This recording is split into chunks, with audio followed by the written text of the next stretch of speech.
8. समास कंपाउंड। शब्द रचना की तीसरी विधि है समास द्वारा शब्द निर्माण।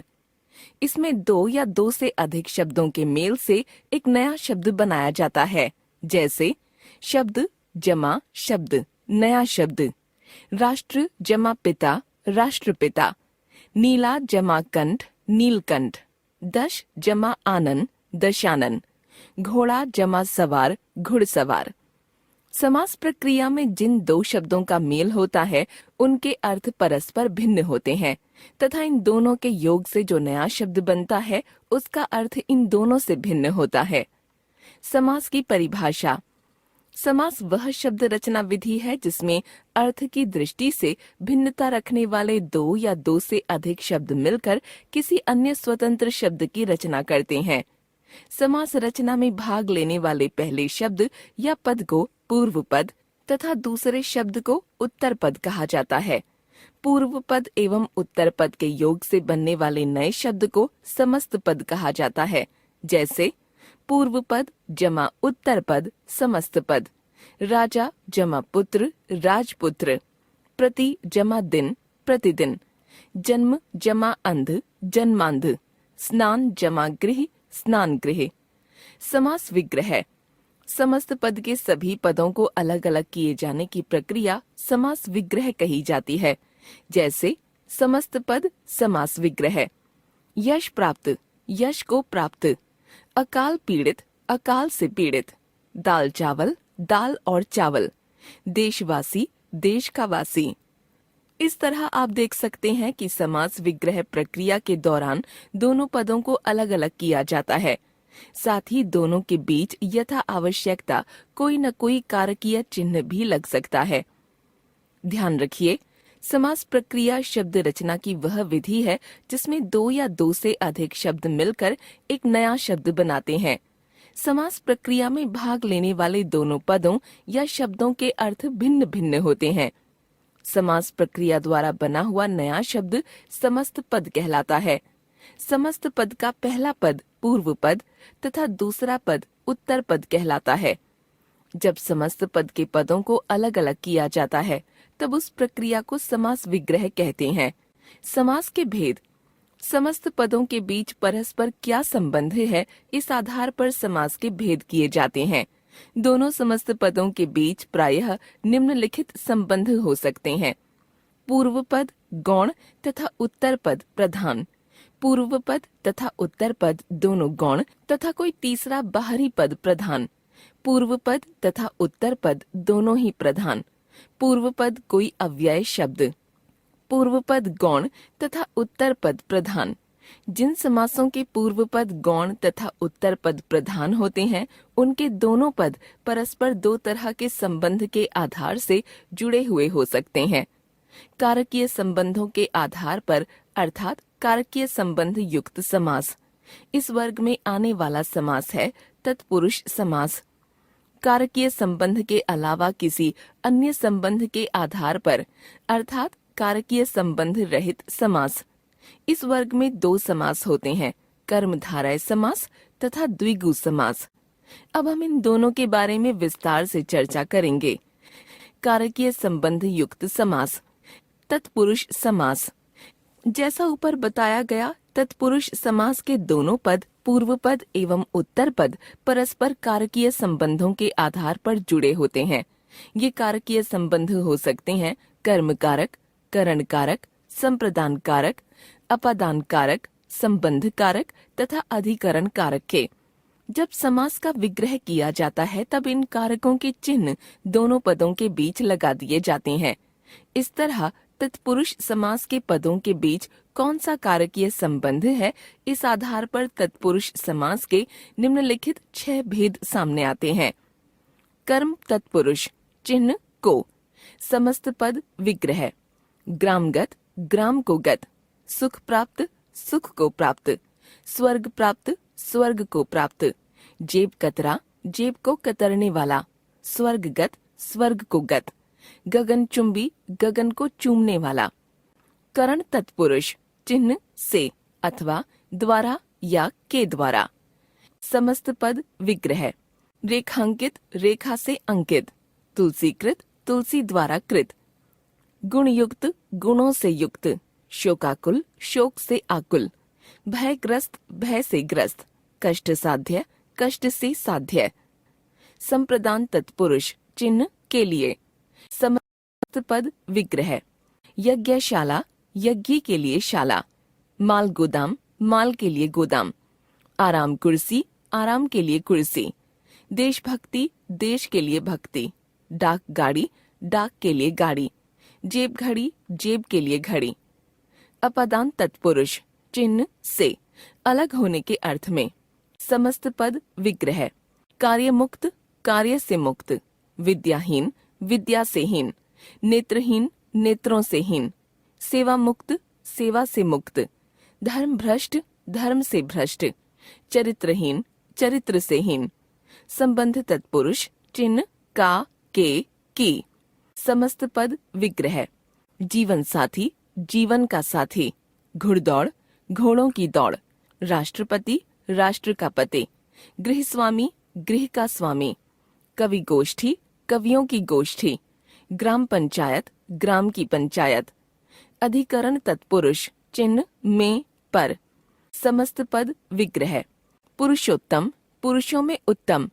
आत्मविश्वास, आत्म स्वयं पर विश्वास। दानवीर, दान में वीर।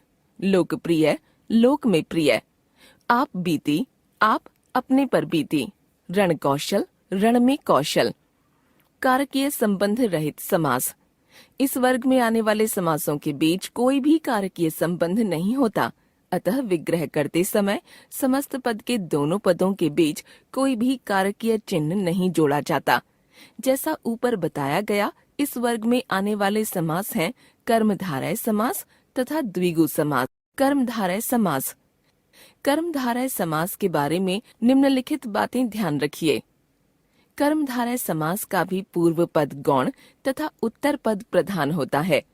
इस समास के दोनों पद या तो विशेषण विशेष्य होते हैं या उपमान उपमेय। प्रायः उपमान विशेषण का कार्य करता है और उपमेय विशेष्य का। विशेषण विशेष्य वाले कर्मधारय समासों का विग्रह करते समय विशेषण के बाद है जो पद जोड़कर विशेष्य को स्पष्ट किया जाता है, जैसे महात्मा, महान है जो आत्मा। नीलकंठ, नीला है जो कंठ आदि। उपमान उपमेय या उपमेय उपमान वाले कर्मधारय समासों का विग्रह उपमा अलंकार के रूप में किया जाता है, जैसे चंद्रमुख, चंद्रमा के समान मुख उपमा। भुजदंड, दंड के समान भुजा आदि। उपमान उपमेय वाले कर्मधारय समासों के उदाहरण में पूर्व पद के स्थान पर उपमान भी आ सकता है और उपमेय भी। यदि उपमेय पहले आया है तो दूसरा पद उपमान होगा, जैसे मृगलोचन, मृग उपमान पूर्व पद के समान लोचन उपमेय उत्तर पद। तथा नरसिंह, सिंह उपमान उत्तर पद के समान नर उपमेय पूर्व पद। आइए अब कर्मधारय समास के दोनों प्रकार के उदाहरण देखते हैं। विशेषण विशेष्य संबंध। विशेषण जमा विशेष्य समस्त पद। विग्रह। नील जमा कमल, नील कमल। नीला है जो कमल। पीत जमा अंबर, पीतांबर। पीला है जो अंबर, वस्त्र। महा जमा आत्मा, महात्मा। महान है जो आत्मा। भला जमा मानस, भला मानस। भला है जो मानस। अन्य उदाहरण समस्त पद विग्रह। नीलकंठ, नीला है जो कंठ। नीलगाय, नीली है जो गाय। अंधकूप, अंधा है जो कूप। कापुरुष, का कायर है जो पुरुष। काली मिर्च, काली है जो मिर्च। अंधविश्वास, अंधा है जो विश्वास। पर नारी, पराई है जो नारी। महाकाव्य, महान है जो काव्य। उपमेय उपमान संबंध। इस संबंध में पूर्व पद के स्थान पर कभी उपमेय आता है तो कभी उपमान, जैसे उपमेय जमा उपमान समस्त पद। विग्रह। वचन जमा अमृत, वचनामृत। अमृत रूपी वचन। कर जमा कमल, कर कमल। कमल के समान कर, हाथ। घन जमा श्याम, घनश्याम, घन के समान श्याम। कमल जमा नयन, कमल नयन। कमल के समान नयन या कमल रूपी नयन। अन्य उदाहरण समस्त पद विग्रह, देहलता देह रूपी लता, भुजदंड दंड के समान भुजा, चंद्रमुखी चंद्रमा के समान मुख वाली स्त्री, कनकलता कनक सोना के समान लता, चरण कमल कमल के समान चरण, विद्याधन विद्या रूपी धन, क्रोधाग्नि क्रोध रूपी अग्नि, प्राण प्रिय प्राणों के समान प्रिय। द्विगु समास। द्विगु समास के बारे में निम्नलिखित बातों को ध्यान में रखिए। द्विगु समास में भी पूर्व पद गौण तथा उत्तर पद प्रधान होता है। द्विगु समास का पूर्व पद कोई संख्यावाची विशेषण होता है तथा उत्तर पद किसी समूह या समुच्चय का बोध कराता है। अतः विग्रह करते समय उत्तर पद के बाद समूह या समाहार शब्द अवश्य जोड़ दिया जाता है। ध्यान रखिए, यदि विग्रह करते समय समूह या समाहार शब्द नहीं जोड़े गए तो पूर्व पद संख्यावाची होते हुए भी वह कर्मधारय समास का उदाहरण माना जाएगा। जैसे समस्त पद विग्रह 1 कर्मधारय समास, विग्रह 2 द्विगु समास। त्रिभुज 3 हैं जो भुजाएं, 3 भुजाओं का समाहार। पंचतंत्र 5 हैं जो तंत्र, 5 तंत्रों का समूह। अष्ट सिद्धि 8 हैं जो सिद्धियां, 8 सिद्धियों का समाहार। अन्य उदाहरण समस्त पद विग्रह, पंजाब 5 आबों का समूह, सप्त सिंधु 7 सिंधुओं का समूह, चतुर्भुज 4 भुजाओं का समूह, सतसई 700 दोहों का समूह, त्रिफला 3 फलों का समाहार, नवरत्न 9 रत्नों का समाहार। ध्यान रखिए, समास के नामकरण में विग्रह की प्रमुख भूमिका होती है। पूर्व पद तथा उत्तर पद दोनों गौण तथा कोई तीसरा बाहरी पद प्रधान। बहुव्रीहि समास। बहुव्रीहि समास के दोनों पद गौण होते हैं। वस्तुतः बहुव्रीहि समास के दोनों पद परस्पर मिलकर किसी तीसरे पद के बारे में कुछ कहते हैं और यह तीसरा पद ही प्रधान होता है।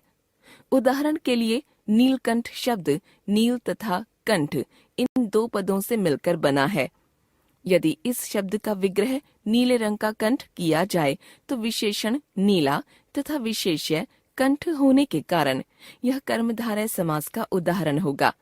किंतु यदि इसका विग्रह किया जाए नीला है कंठ जिसका अर्थात शिव, तो यही उदाहरण बहुव्रीहि समास का हो जाएगा, क्योंकि इस विग्रह में नील तथा कंठ दोनों पद मिलकर तीसरे पद शिव की विशेषता बता रहे हैं। अन्य उदाहरण समस्त पद विग्रह प्रधान पद, षडानन षट 6 हैं आनन मुख जिसके, कार्तिकेय। चक्रधर चक्र धारण किया है जिसने, विष्णु। गजानन गज के समान आनन है जिसका, गणेश। पूर्व पद तथा उत्तर पद दोनों ही प्रधान। द्वंद्व समास। द्वंद्व समास में दोनों पद प्रधान होते हैं, अर्थात कोई पद गौण नहीं होता। समस्त पद बनाते समय दोनों पदों को जोड़ने वाले समुच्चय बोधक अव्ययों और तथा या आदि को हटाकर और उन स्थान पर योजक चिन्ह लगा दिया जाता है। जैसे चाय या कॉफी के स्थान पर चाय कॉफी। अन्य उदाहरण समस्त पद विग्रह, माता पिता माता और पिता, नदी नाले नदी और नाले, बाप दादा बाप या दादा, अन्न जल अन्न और जल, खट्टा मीठा खट्टा और मीठा, रात दिन रात और दिन। पूर्व पद कोई अव्यय शब्द। अव्यय भाव समास। जिस समास का पहला पद कोई अव्यय अविकारी शब्द होता है उस समास को अव्ययी भाव समास कहते हैं। जैसे यथा समय पद यथा और समय के योग से बना है। इसका पूर्व पद यथा एक अव्यय है और इसका विग्रह होगा समय के अनुसार। अन्य उदाहरण यथा शक्ति यथा शक्ति के अनुसार, भरपूर भर पूरा भरा हुआ, आमरण आ मरण तक, बेमिसाल बे जिसकी मिसाल न हो, प्रतिदिन प्रति प्रत्येक दिन या हर दिन, हर घड़ी हर घड़ी घड़ी, प्रत्येक प्रति एक एक, बा अदब के साथ। विभिन्न समासों में अंतर। कर्मधारय तथा द्विगु समास में अंतर। कर्मधारय समास, द्विगु समास। कर्मधारय समास का पूर्व पद कोई भी विशेषण हो सकता है। द्विगु समास का पूर्व पद संख्यावाचक विशेषण ही होता है। पूर्व पद प्रायः गुणवाचक विशेषण होता है। पूर्व पद संख्यावाचक ही होता है। विग्रह करते समय उत्तर पद के साथ समूह या समाहार शब्द का प्रयोग नहीं किया जाता। विग्रह करते समय उत्तर पद के बाद समूह या समाहार शब्द का प्रयोग अनिवार्य रूप से किया जाता है। उदाहरण, समस्त पद विग्रह 1 कर्मधारय, विग्रह 2 द्विगु। त्रिलोचन, 3 हैं जो नेत्र, 3 नेत्रों का समाहार। चतुर्भुज, 4 हैं जो भुजाएं, 4 भुजाओं का समाहार। चौराहा, 4 हैं जो राहें, 4 राहों का समाहार। द्विगु तथा बहुव्रीहि समास में अंतर। द्विगु समास, बहुव्रीहि समास। समस्त पद का पहला पद गौण होता है तथा उत्तर पद प्रधान। बहुव्रीहि समास में समस्त पद के दोनों पद गौण होते हैं तथा तीसरा बाहरी पद प्रधान। द्विगु समास का पहला पद संख्यावाची विशेषण होता है। बहुव्रीहि समास में समस्त पद के दोनों पद मिलकर तीसरे पद की ओर संकेत करते हैं। विग्रह करते समय उत्तर पद के साथ समूह या समाहार शब्द जोड़े जाते हैं। विग्रह करते समय समूह या समाहार शब्द नहीं जोड़े जाते। उदाहरण, समस्त पद विग्रह 1 कर्मधारय, विग्रह 2 द्विगु। तिरंगा, 3 रंगों का समाहार, 3 रंग हैं जिसके, अर्थात तिरंगा। दशानन, 10 मुखों का समाहार, 10 मुख हैं जिसके, अर्थात रावण। त्रिलोचन, 3 लोचनों नेत्रों का समाहार, 3 नेत्र हैं जिसके, अर्थात शिव। इस तरह ऊपर वर्णित सभी समासों के भेद प्रभेदों को निम्नलिखित आरेख के माध्यम से समझा जा सकता है। समास, पूर्व पद गौण तथा उत्तर पद प्रधान। कारकीय संबंध युक्त समास। कारकीय संबंध रहित समास, तत्पुरुष समास। कर्मधारय समास, द्विगु समास। पूर्व पद तथा उत्तर पद दोनों गौण तथा कोई तीसरा बाहरी पद प्रधान, बहुव्रीहि समास। पूर्व पद तथा उत्तर पद दोनों ही प्रधान, द्वंद्व समास। पूर्व पद कोई अव्यय शब्द, अव्ययी भाव समास। हमने सीखा, उपसर्ग एवं प्रत्यय के अलावा शब्द रचना की तीसरी विधि है समास रचना विधि। समास रचना में 2 या 2 से अधिक शब्दों के मेल से नए शब्द बनाए जाते हैं। समास रचना में भाग लेने वाले पहले शब्द को पूर्व पद तथा दूसरे शब्द को उत्तर पद कहते हैं। पूर्व पद तथा उत्तर पद के मेल से जो शब्द बनता है उसे समस्त पद कहते हैं। समस्त पद के सभी पदों को अलग अलग किए जाने की प्रक्रिया समास विग्रह कहलाती है। समास के प्रमुख भेद इस प्रकार हैं: तत्पुरुष समास, कर्मधारय समास, द्विगु समास, बहुव्रीहि समास, द्वंद्व समास तथा अव्ययी भाव समास। तत्पुरुष समास के दोनों पदों के बीच विशेषण विशेष्य का संबंध होता है तथा इन दोनों पदों के बीच आने वाले परसर्गों या कारकीय चिन्हों का लोप कर दिया जाता है। कर्मधारय समास के दोनों पदों के बीच विशेषण विशेष्य या उपमेय उपमान का भी संबंध हो सकता है। द्विगु समास भी तत्पुरुष समास का ही उपभेद है। इसका पहला पद संख्यावाचक होता है तथा उत्तर पद समूहवाची। अतः विग्रह करते समय उत्तर पद के साथ समूह या समाहार शब्द लगाया जाता है। बहुव्रीहि समास में दोनों ही पद गौण होते हैं तथा दोनों मिलकर किसी तीसरे के बारे में कुछ कहते हैं। साथ ही यह तीसरा पद ही प्रधान होता है। द्वंद्व समास में दोनों ही पद प्रधान होते हैं। इसमें दोनों पदों को जोड़ने वाले समुच्चय बोधकों और या अथवा आदि का लोप कर दिया जाता है। अव्ययी भाव समास की सबसे बड़ी पहचान है कि इसका पहला पद कोई अव्यय शब्द होता है।